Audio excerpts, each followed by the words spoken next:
안녕하세요.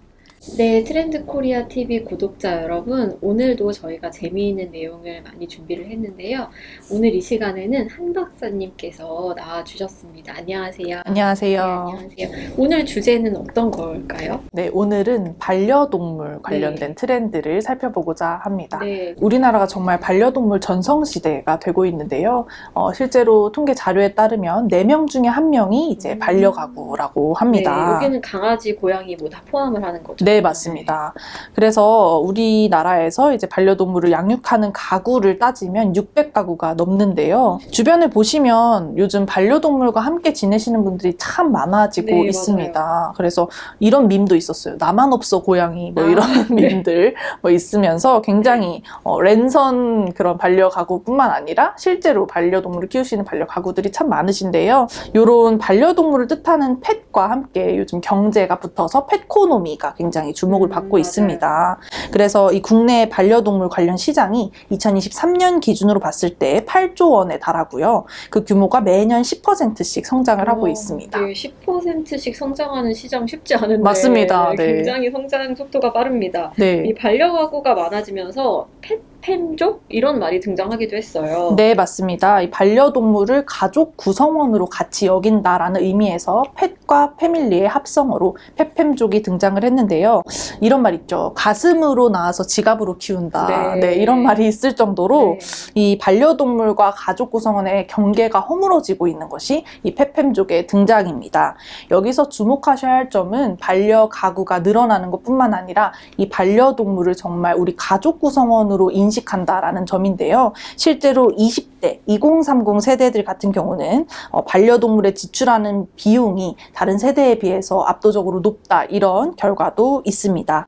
이 펫팸족의 특징은 내가 하는 것을 우리 강아지랑도 같이 하고 싶어가 핵심입니다. 맞아요. 그래서 요즘 이 젊은 세대들 가운데서 MBTI가 많이 활성화가 네, 됐는데 맞아요.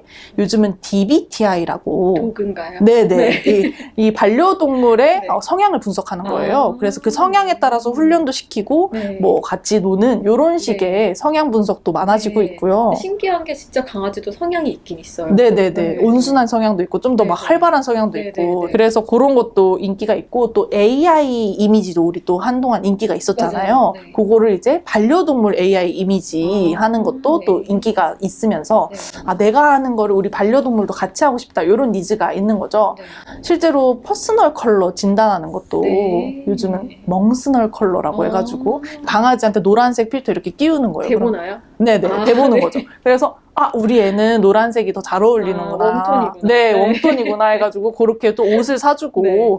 이런 식의 굉장히 특별한 그런 소비 행동이 점차 많아지고 있다. 이렇게 네. 볼 수 있습니다. 저도 퍼스널 컬러 아직 테스트 안 해봤는데 그렇군요. 네. 네. 네, 이런 현상이 우리나라만의 일은 아니잖아요. 네, 맞습니다. 이것도 굉장히 주목할 만한 포인트인데요.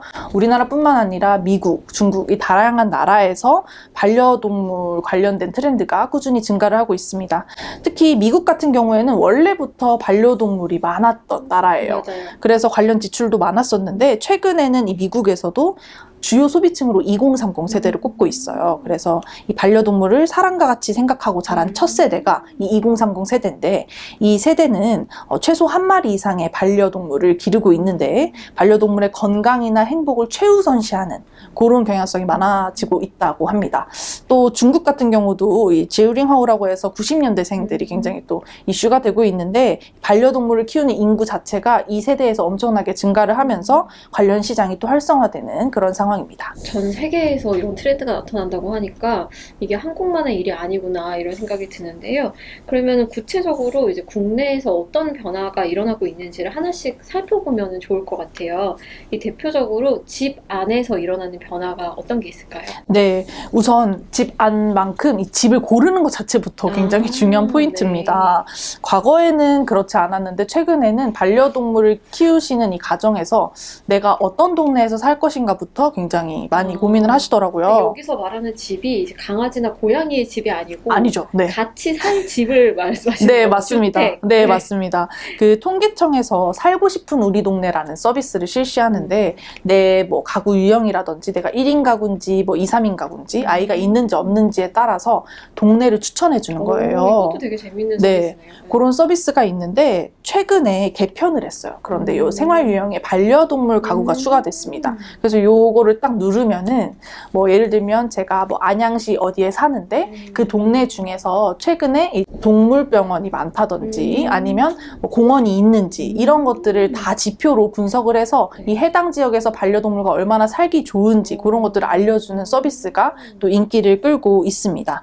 또 집을 골랐으니 이제 네. 집의 인테리어를 해야겠죠. 네, 네, 이 네. 인테리어도 반려동물이 굉장히 중요한 네, 또 네. 포인트가 되고 네, 있는데 쓸개고 탈구를 방지하기 네, 네. 위해서 네, 네. 이 미끄럼 방지하는 뭐 네, 마루를 깐다든지 맞아요. 네. 문에다가 따로 강아지가 이렇게 지나다닐 수 네. 있는 그런 문을 설치하는 빈도가 굉장히 많이 늘고 있다고 네. 하고요. 또 설치 카메라. 네, 아이를 키우는 입장에서도 네, 네. 필요하지만 네, 네. 이 반려동물을 어떻게 잘 지내고 있는지 맞아요, 확인하시려는 맞아요. 분들이 참 많아지면서 네, 네, 네. 이런 관련된 제품들도 꾸준히 인기를 보이고 있습니다. 네, 들으면 들을수록 놀라운 시장입니다. 네. 집 밖으로 가보면 또 최근에는 반려동물 출입 매장, 그러니까 출입이 가능한 매장들이 많이 늘었어요. 네, 맞습니다. 요즘 쇼핑몰 같은 경우는 반려동물 출입 가능한 매장이 엄청나게 많아졌죠. 맞아요. 네. 사실 2016년도에 처음으로 이 스타필드에서 반려견 출입 허용을 맞아요. 했었습니다. 네, 네, 네. 그때 당시에는 논란이 많았어요. 네, 네, 네. 최근에는 아울렛을 넘어서 실제로 이제 백화점들에도 강아지를 맞아요. 데리고 올 수 있는 그런 요즘 백화점 그냥 많아지고 디폴트인 있죠. 것 같아요. 네, 맞습니다.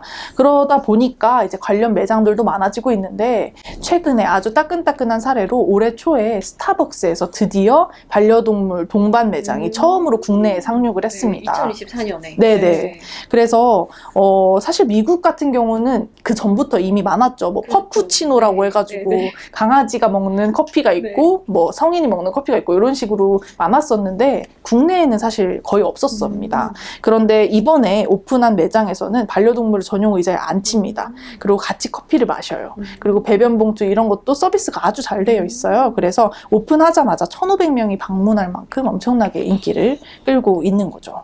이 밖에도 주목하고 있는 반려동물 시장 뭐 어떤 분야가 있을까요? 여가 시장에서도 반려동물이 굉장히 큰 영향력을 끼치고 있는데요. 그렇죠. 주말만 되면 강아지랑 어디로 같이 놀러 가야 할까 이런 고민을 많이 하시는데 이 네이버 지도에서 강아지도라는 서비스가 있습니다. 강아지도를 딱 클릭하시면 반려동물과 같이 동반 가능한 뭐 카페라든지 캠핑장 이런 다양한 것이 테마별, 지역별로 정리가 돼 있습니다. 네. 그래서 이런 것들도 캠페인 페이지에서만 100만 조회수를 네. 기록하면서 네. 인기를 끌고 있고요. 과거에는 잠깐 동안 어디 여행을 간다고 하면은 뭐 친지에게 맡긴다든지 맞아요. 아니면 호텔 네. 서비스에 네, 네. 뭐 맡긴다든지 이런 네, 네. 경향성이 많았는데 요즘은 같이 가고 싶어 하시더라고요. 그렇죠. 같이 네. 가야죠. 네. 그래서 이 비행기에서도 네. 동반하시는 분들이 굉장히 많아지고 있습니다. 실제로 페팸족 10명 중 8명이 이 반려동물과 동반 여행을 굉장히 즐기시는 것으로 나타났는데 그 제주도에 가장 많이 방문을 하시더라고요. 그래서 실제로 동반 여행지로 제주도가 70%나 차지할 정도로 인기를 끌고 있는데 2023년 1에서 3분기 기준으로만 이 국내 항공사에서 약 11만 마리의 반려동물이 비행기를 탔다고 네. 그렇게 또 알려져 있습니다. 네, 제가 듣다 보니까 아기를 키우는 입장에서 아기 키우는 거랑 너무 똑같다 네. 이런 생각이 들더라고요. 네. 아마 보시는 분들도 그런 생각하실 것 같습니다. 근데 사회적으로 이와 관련해서 좀 다양한 의견들도 있는 것 같아요. 네, 맞습니다. 사실 사람마다 이 반려견에 대한 인식이 좀 다소 차이가 있기 때문에 네. 다양한 의견들이 나타나고 있는 상황이고요. 굉장히 과도기적 시기라고 볼 수 있는데요. 사실 방금 말씀드린 이 항공기에 반려동물이 탑승하는 것도 다른 비반려인들의 불편 어린 목소리가 제기되고 맞아요. 있죠. 아무리 케이지 안에 있다고 하더라도 협소한 기내 공간 때문에 좀 알레르기라든지 이런 이슈가 또 있어서 기호에 따라 받아들이는 입장이 다르다는 의견이 많습니다. 또 최근에 인터넷 커뮤니티에서 화제가 되었었던 반려견 조의금도 큰 화제가 네. 됐었는데 친구 강아지 장례식장에 갔는데 조의금함이 있어서 네. 얼마를 내야 되는지 네, 이게 네. 내는 게 맞는 건지 네. 이런 또 논란이 있었습니다. 네, 네. 그래서 뭐 소중한 가족이지만 이것들이 아직까지 받아들이는 데서 서로 편차가 많다 보니까 그런 이슈도 있고요. 최근에 이 페팸족이 늘어나면서 다양한 문화들이 생기고 있는데 거기 관해서 또 적정성에 대한 그런 문제 제기도 많아지고 있는 것이 현실입니다. 맞습니다. 우리가 같이 사는 사회이기 때문에 네. 좀 서로 배려하는 게 좀 필요할 것 같기는 해요. 네. 앞으로 이런 트렌드는 어떻게 좀 전망을 보시나요? 이 팩코노미 시장은 굉장히 앞으로도 꾸준히 성장할 것으로 보여지고요. 비즈니스 측면에서는 굉장히 새로운 기회다라고 말씀을 드릴 수 있는데요. 다만 이 인프라나 사회적인 좀 인식, 이 시선 측면에서 보면 아직 합의가 다소 선행되지 않았다라는 좀 우려적인 그런 목소리도 있습니다. 그래서 어떤 현상이 나타났을 때 이게 반려인과 비반려인의 갈등 구도보다는 말씀 주신 대로 같이 사는 사회이기 때문에 조금 각자의 입장에서 바라보기보다는 좀 사회적인 측면에서 바라보는 것이 굉장히 좋지 않을까 그렇게 말씀드릴 수 있겠습니다. 네, 맞습니다. 그리고 뭐 법적인 문제나 제도적인 문제도 아직 좀 덜 따라온 것 같다는 생각이 들어요. 네. 그래서 또 이제는 우리 구성원으로 좀 인정해야 되는 그런 문화가 생겼기 때문에 이 사회 전반적인 인프라가 좀 준비가 되는 시간이 필요하지 않을까 싶습니다. 네, 맞습니다. 네, 오늘 재미있는 펫 시장에 대한 이야기를 해주셔서 감사합니다. 한다혜 박사님 고맙습니다. 감사합니다.